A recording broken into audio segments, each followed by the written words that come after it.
आज की कहानी का नाम है शेरवानी को दावत। दोस्तों, मुल्ला नसीरुद्दीन का नाम तो आपने सुना ही होगा। खुशी की बात यह है कि आज की ये कहानी मुल्ला नसीरुद्दीन खुद ही हमें सुना रहे हैं। एक दिन ऐसा हुआ कि किसी ने किसी से कुछ कहा, उसने किसी और से कुछ कहा, और इसी कुछ के चक्कर में ऐसा कुछ हो गया कि सब ओर ये बात फैल गई कि मैं बहुत खास आदमी हूं। जब बात हद से भी ज्यादा फैल गई तो मुझे पास के शहर में एक दावत में खास मेहमान के तौर पर बुलाया गया। मुझे तो दावत का न्योता पाकर बड़ी हैरत हुई। खैर, खाने पीने के मामले में मैं कोई तकल्लुफ नहीं रखता, इसीलिए तय समय पर मैं दावत खाने पहुंच गया। अपने रोजमर्रा के जिस लिबास में मैं रहता हूं, उसी लिबास को पहनकर दिन भर सड़कों की धूल फांकते हुए मैं वहां पहुंचा था। मुझे रास्ते में रुककर कहीं पर थोड़ा साफ सुथरा हो लेना चाहिए था, लेकिन मैंने उसे तवज्जो नहीं दी। जब मैं वहां पहुंचा तो दरबार ने मुझे भीतर आने से मना कर दिया। लेकिन मैं तो नसीरुद्दीन हूं, मैं दावत का खास मेहमान हूं।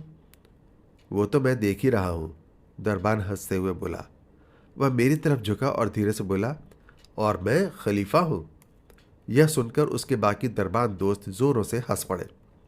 फिर वे बोले, दफा हो जाओ बड़े मियाँ, और यहां दोबारा मत आना।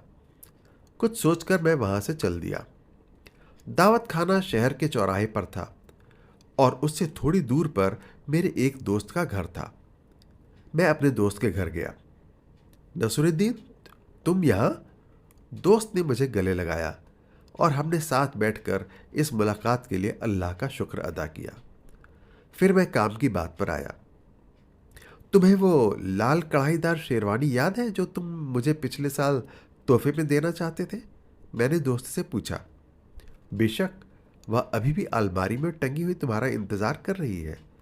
तुम्हें वो चाहिए? हाँ, मैं तुम्हारा एहसानमंद हूं, लेकिन क्या तुम उसे कभी मुझसे वापस मांगोगे? मैंने पूछा। नहीं मियाँ, जो चीज मैं तुम्हें तोहफे में दे रहा हूं उसे भला मैं वापस क्यों मांगूंगा? शुक्रिया मेरे दोस्त। मैं वहां कुछ देर रुका और फिर वह शेरवानी पहनकर वहां से चल दिया। शेरवानी में किया हुआ सोने का बारीक काम और शानदार कढ़ाई देखते ही बनती थी। उसके बटन हाथी दांत के थे और बेल्ट उम्दा चमड़े की। उसे पहनने के बाद मैं खानदानी आदमी लगने लगा था। दरबारों ने मुझे देखकर सलाम किया और बाइज्जत मुझे दावत खाने ले गए। दस्तरखान बिछा हुआ था और तरह तरह के लजीज पकवान अपनी खुशबू फैला रहे थे, और बड़े बड़े ओहदे वाले लोग मेरे लिए खड़े हुए इंतजार कर रहे थे। किसी ने मुझे खास मेहमान के लिए लगाई गई कुर्सी पर बैठने को कहा।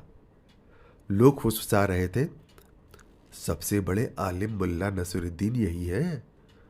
मैं बैठा और सारे लोग मेरे बैठने के बाद ही खाने के लिए बैठे। वे सब मेरी ओर देख रहे थे कि मैं अब क्या करूंगा।